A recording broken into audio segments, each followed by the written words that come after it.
SEC baseball is finally back, and everybody but Vandy looked pretty good. You're talking ball with the SEC squad. From Alabama to Tennessee, from Georgia to Oklahoma, from Auburn to Texas, it's the local experts of the Locked On Podcast Network bringing you scoops, breakdowns, and the most comprehensive preview of the upcoming SEC weekend. It's the SEC squad, and we have a seat for you. Hurt feelings and thin skin are prohibited. Squad up, you're part of the SEC squad.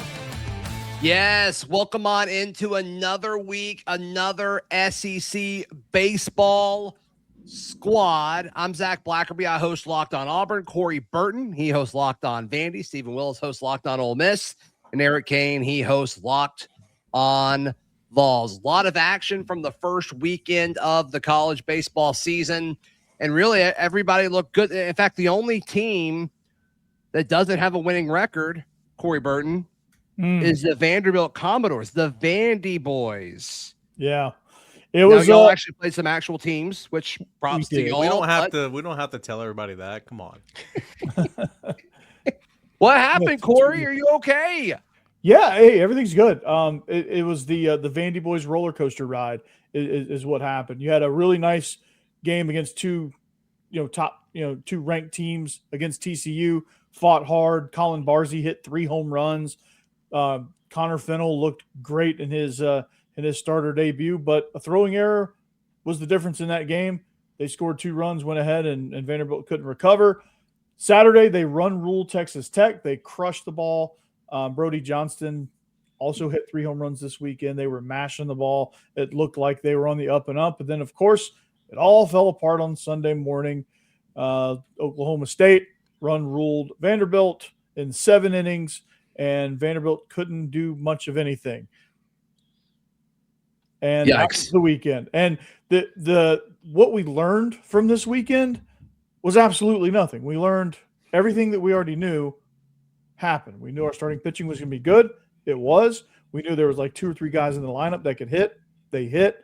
And we knew that the bullpen was going to be shaky. It was shaky. And we knew that the bottom of the lineup was going to be kind of a mess as we tried to figure things out. It was kind of a mess the way we tried to figure things out. So everything just kind of happened. We didn't really learn much. So it'll be interesting moving forward. Yep. All right. We welcome John Neighbors, host of Locked On Razorbacks. He's here as well. We were picking on Vandy because they're the only team that does not have a winning record currently in the conference. Are you okay with this? Yeah, I'm okay with it. In fact, it's the way it should be, honestly, for how many years they cheated and everything in baseball with this 11.7 scholarships didn't apply to them. Yeah, they deserve every bit of it. So good. Yeah. That's the energy we want. Absolutely. All righty then. Absolutely. Eric Kane, your thoughts on the Vols in the opening weekend? I mean, they played Nichols, did what it was supposed to. I mean, Nichols is not some of these other crappy teams. I mean, they've been to the tournament, a couple years ago, and they were bad last year, but they're not very good. Tennessee ruled them on Friday, and in Saturday's game 2 of the doubleheader, rain pushed the doubleheader to Saturday. So games 1 and 3 got ruled. Won game 2 by a score of 5-1. Starting pitching was phenomenal. I had them totaled up here a moment ago, but Tennessee outscored Nichols 27-3 on the weekend. The starting pitching, 8 strikeouts, 9 strikeouts, 9 strikeouts, and they gave up 1 combined run, just 4 walks amongst the 3 of them. So starting pitching is exactly what you wanted to see in a non-conference, game like a series like this. Blaine Brown, who we talked about last week, he was incredible. Homered twice in game 2, homered his first debut in game 3. He was retired only 5 times the entire weekend. He is starting on the mound in the midweek tonight. So, Blaine Brown's a real dude. He kind of stole the show in the lineup. But overall, Tennessee did exactly what it was supposed to.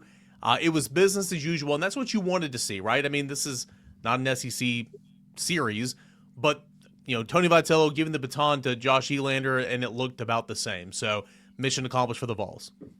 Everyone give a hand for Chris Marlar, host of Locked On Gamecocks, now hanging out with us. Stephen Willis, the Ole Miss Rebels starting 3-0. Give us a quick summary of what happened there. Well, they played Nevada, so it wasn't exactly the Wheat Sisters of the Poor. They Mountain West champion as well, but Ole Miss took care of business. The game, they had to win 3 if they wanted to accomplish what they were going to accomplish. The highlight of this weekend was the starting pitching. The fielding was a little bit better, and there's an absolute dirtbag playing for Ole Miss. His uniform's going to get filthy. He's not going to hit home runs. He's going to do all the stuff that they used to do in the 80s in Major League Baseball. It is fantastic. But Ole Miss got 3 wins against Nevada, and now it just need to stack wins before the conference slate, which is going to be an absolute monster. Yeah, it can be brutal for everybody, no question. Jimmy Stein, host of Locked on Bama, joining us as well. John Neighbors, just quick summary of Arkansas's opening weekend. Yeah, I mean, listen, they have some things that obviously they got to work on. The TCU game, it's their Hunter Dietz was their second-day starter. He's been a guy that has pretty much everything that you could possibly want in a pitcher. He's been talked about for a long time, but he just hasn't been able to get his mentality right where it needs to be. And he had a tough start against a really good TCU team. Arkansas climbed back, almost won. And then they just couldn't do enough there in the end. But then against Texas Tech, they were up 4-1 going into the top of the 9th inning, found a way to blow the lead, and then found a way to regain the lead and win an extra inning. So just like it was all according to plan. But either way, this Razorback baseball team, really good. Bullpen's really good. They got to figure out what the starting rotation is going to be. They have some really good guys. It's just a matter of figuring out who's going to play where. I like the hitting. I like the power. They have a leadoff guy that got on base 11 straight times in Damian Ruiz. Hard to do that, but either way, Razorback baseball is Razorback baseball, and they're going to be just fine. But a lot of season left, but it was a good showing for them down in Arlington. Speaking of just fine, Chris Marlar, host of Locked on Gamecocks. The Gamecocks went 2-1 this week, and give us a summary of how they did. First and foremost, John Neighbors, you look phenomenal. The tan, you're wearing it well. Yeah. All of you look great. Happy to be back. Little toasty, yeah. Let's see how the weekend go. Not great, Zach. Glad you asked. They lost a game to Northern Kentucky, and Doors. Yeah. Not a bad team necessarily. Regional team in 24. Yeah, played Tennessee last year. Played I think Kentucky last year. They beat Indiana, which was a Power 4 opponent a year ago, but lost to them 3-2. 0 for 7 with runners in scoring position. Afterwards, Paul Maneri said, "Guys, not a big deal. Players are really tired after day one, and we're too tired to take batting practice on the field." So I let them hit in the indoor cages to help them heal a little bit. Because if there's one thing we know about baseball, guys, it is very physically demanding and exhausting. And after one day of it, you're going to need to take a little bit of a break. So hopefully those 18 to 24-year-olds have healed up from playing one day of baseball. Looking forward to not yelling about this for the rest of the season. Yeah, good thing they don't play too many more games. Yeah, this year. Right. Jimmy Stein, host of Locked on Bama. How did the Crimson Tide do on opening weekend? Took 2 of 3 from Washington State. Lost the opener, which sort of cast a pall over the weekend. I think when you lose the opener, you're sort of expecting to have a big weekend. Yeah. It's going to get everybody down a little bit. The Friday night starter got roughed up a little bit, so that certainly caused some anxiety, but Alabama looked really good Saturday and Sunday. Sunday, a true freshman pitcher getting the start on Sunday. They hope this is going to be a dude, and he looked like it, throwing 4 scoreless innings Sunday against Washington State. So Alabama wins 2 of 3, wins Saturday and Sunday 14-2 after losing that Friday night opener. This will be a good Alabama team. They'll be good. The league is just so brutal. Yeah. That you have to kind of be better than good just to survive. But overall, it was a good weekend for Alabama. But losing the opener with your Friday night starter, getting knocked around a little bit, you can say the anxiety level's up a bit. We'll see what happens this week against 5 opponents. They have a Tuesday, Wednesday, midweek, then a full weekend against Rhode Island. Let's see how they straighten things out this week. Yeah, and we'll jump more into next weekend in just a moment. From the Auburn point of things, Auburn swept Youngstown State, which is not a state. 43 strikeouts for Auburn's pitching staff, which was historic stuff in Plainsman Park, which is super cool. And then I think the biggest question for Auburn moving forward is their leadoff guy, the guy that kind of generated the most excitement, Chris Rimbert, sliding into second and suffered an ankle injury. Sounds like he's going to be out for a few weeks. You hope you get him back by conference play. Unfortunately, Auburn opens up conference play against Missouri, so maybe that gives them a little extra time to work its way back. So we'll see what happens there. As far as looking ahead, let's jump into that in just a moment. This is the SEC Baseball Squad. Today's show brought to you by our friends at Mazda. Mazda's moving the game forward. Who do I want to pick on this week? We'll go with Corey Burton of Locked On Vandy. Who's moving the game forward for the Vanderbilt Commodores, the 1-2 Vanderbilt Commodores? Well, Colin Barzee in game 1 hit 3 home runs against TCU. Hit 3 absolute no doubters in a pitcher's friendly park in Arlington, and that was something that Vanderbilt can look forward to. That's one bright spot that they have in that lineup. So Colin Barzee is indeed moving the game forward. Yeah, and Mazda puts that same passion into every model. Highlights make the real, what it took to get there. So what makes it count. There's more to a Mazda because there's more to you. Today's show also brought to you by our friends at Indeed. Indeed is the best place to hire anyone. Can you imagine hiring anywhere other than with our friends at Indeed? No. Everybody's saying no. Absolutely not. No. Spend less time searching and more time actually interviewing candidates who check all the boxes. Less stress, less time, more results. When you need the right person to cut through the chaos, this is a job for Indeed-sponsored jobs. And if you listen to any of our shows, you can get a $75 sponsored job credit to help you get your job the premium status it deserves at Indeed.com/podcast. Just support our show, please, by saying that you heard about it on a Locked On podcast. Need to hire? This is a job for Indeed-sponsored jobs. Today's show also brought to you by our friends at FanDuel. FanDuel is America's #1 sports book. Guys, raise your hand if you've ever wanted to experience the NBA Finals live and in person.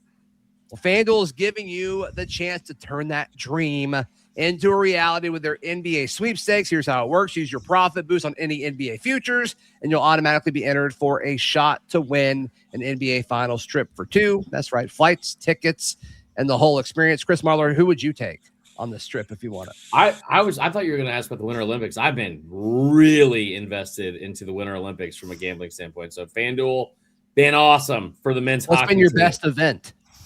Not curling. That's for sure. I had a lot of money riding on Lindsey Vonn. That is all gone.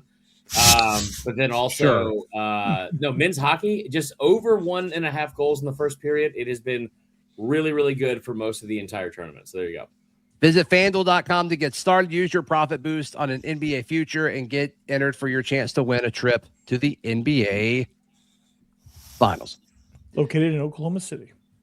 There we go. Thank you so much for making all of our shows your first listen every single day. As far as looking ahead this week, who has the toughest road ahead this week if you had to vouch for your team and your schedule?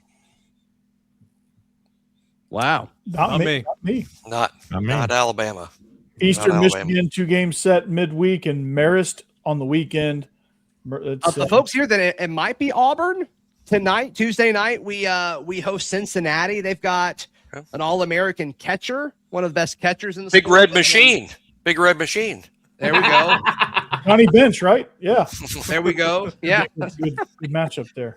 And then we had a few SEC teams head out to Arlington last week. We head to Arlington this week. We play Kansas State, Florida State, and Louisville. So we'll learn a lot about Auburn this week. I don't think it's gonna be super tough. You're gonna be pretty conflicted if you love America on who to pull for this weekend at Founders Park in South Carolina, because they're doing a salute the troops weekend for South Carolina. So Friday, Saturday, Sunday, you got Army, Navy, and Air Force. A really, really cool thing they're going to be doing this weekend there. So I'm going to try to head out there on Sunday against the Air Force, the group that I least respect from the military. Just kidding. In case we have any Air Force people, that's a joke. Respect all of them. Very excited for that, though. But I think that'll be a really, really fun weekend. Eric? I kept expecting you to say Army, that. Navy, Air Force, and South Carolina for some reason. I don't know why I thought that, but I did think that that's where you were headed. But that's not where you landed at all. I mean, I would say out of the 4 baseball teams I just mentioned, like South Carolina would be the one I respect the least if we're being serious. So there's that. Yeah, and as a former sailor, there's not many baseball games played in the ocean. True. Some of those boats are probably big enough though to play baseball. Yeah, but can you imagine how much money you would lose because somebody like foul tipped a ball? It's not going to be great. Got it. All right, somebody else give me something they're looking forward to or looking at this weekend. I'm not looking forward to this weekend. I'm looking forward to next weekend because that's when Tennessee is going to be in Arlington at Globe Life Field. So looking forward to that. This weekend, tonight, UNC Asheville, the Fighting Bulldogs. So it's a first midweek tradition for Tennessee to welcome UNC Asheville. And then Kent State. That's not a state. Definitely not a state. They're not bad, Kent dude. They're State. playing right now. I'm Couldn't looking tell you forward anything about Kent State. to the Las Vegas College Classic to end the month of February, where you get UC Irvine, Arizona, and Oregon out in the desert there in Las We Vegas. all go 1 and 2 that weekend as well. Probably. Okay. Probably. We're all making jokes about how the Listen, schedule is so light yeah. right now, but this league, and you guys mentioned it earlier. I mean, this league is so freaking tough. Yeah, just take it from me, Corey. If you State's lose a not couple bad. of games in Vegas, just find a state court and they'll take care of you. There you go. That's the way to go. That's the way to go. Well, Corey, wait. I'll let you know if that's true at the end of the week. All right. Yeah, not a lot of pressure on Alabama this upcoming weekend against Rhode Island, but because the Friday night starter got knocked around a little bit by Washington State, I think there will be some level of drama as to whether he gets it done on Friday night or whether they're going to have to shake things up with the rotation early. But so that's the only drama for Alabama against an overmatched Rhode Island team. But they hit the ball well. I would imagine Alabama have a nice offensive weekend against Rhode Island. But they do have to figure out the rotation. Again, a freshman is pitching on Sunday. He earned that spot over a couple of upperclassmen.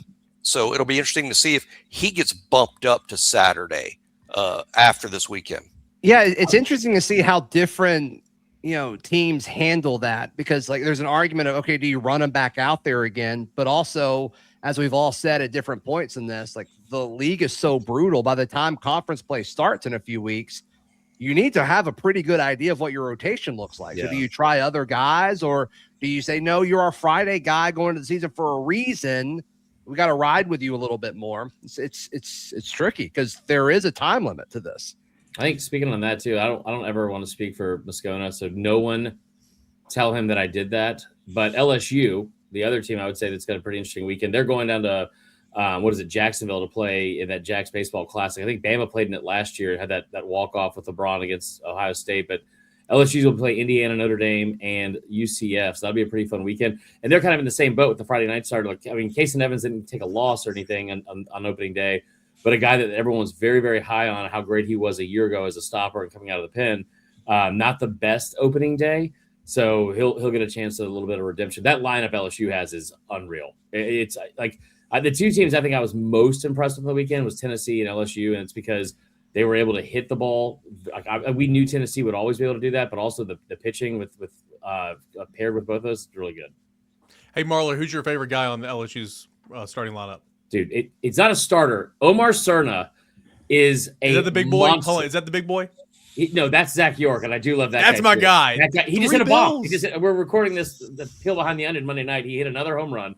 But dude, their lineup is absolutely stacked. But they got a lot of freshmen that they can swing it really well. That kid, Omar Serna, he I think he went 0-for-3 in his first start. He's a kid that would have been a first or second round draft pick last year, but decided to come to LSU. He had the highest exit velo of anybody on the weekend at 118, and just a true freshman. He's a horseman. Whew. Tan John Neighbors, you got anything to add before we wrap up, my guy? Hot ass John Neighbors. Arkansas is playing Xavier in Fayetteville this weekend, so they have a baseball team apparently. But I mean, listen, it's one of those things to where it's as a Razorback fan and people who follow the Razorback baseball program. I mean, they've been one of the more consistent when it comes to the regular season. It sucks, but it's just simply like, great, get us find us some postseason play, and then let's see where it goes. I mean, that's just kind of how it is right now. But they're going to figure some things out. I mean, just like everybody, they got to figure out that starting rotation, because fans really don't understand just how difficult it for any team to have a Friday, Saturday, Sunday starter that are all good. Like, that just doesn't exist. And when it does, those are usually the teams that win it all. So they got to figure that out just like everybody else. But, you know, again, this is going to be another really good team that can make a run at Omaha and, you know, maybe not win it again. So it should be another banner season. Tennessee and Arkansas faced off in supers last year, and I know Tennessee did not have a Sunday starter last year. If memory serves me right, neighbors, Arkansas did not have a Sunday starter. There was a couple of different guys. we had Landon Beidelshees who wasn't too bad, but still, I mean, listen, it's like Razorback fans are all in because they broke the record down there. They had 22,000 fans down there in Arlington for a baseball game because, again, we have no life and it's all we have is the Razorbacks. So that's what we do. But still, I think it's going to be a fun season just to see how all these SEC teams play out. But I'll go ahead and give a guarantee that LSU or Texas, neither of those teams are going to win the College World Series this year. So, weren't they lining up at like 9:30 in the morning outside that stadium? Yes, they were. That's awesome. That's awesome. And they're hammered too. That's so great. All right, Zach, real quick Yes. before we go, Ole Miss Please. plays Arkansas State tonight. Tomorrow they play Jackson State, which is not a state, and then this weekend they play Missouri State, and that is the baseball is team a in the state. state of Missouri Missouri. is a state. That is the a baseball state. team in the state of Missouri that Confirmed. actually cares about college baseball. Right. Yeah, that's probably true. That's probably true. Missouri State is a state. All right, another week of the SEC baseball squad in the books. Jimmy Stein locked on Bama, Chris Marlar locked on Gamecocks, John Neighbors locked on Razorbacks, Eric Kane locked on Vols, Stephen Willis locked on Ole Miss, Corey Burton locked on Vandy. I'm Zac Blackerby, our host, locked on Auburn. We'll see you next time. This has been Locked On SEC Baseball Squad. Trinidad freed.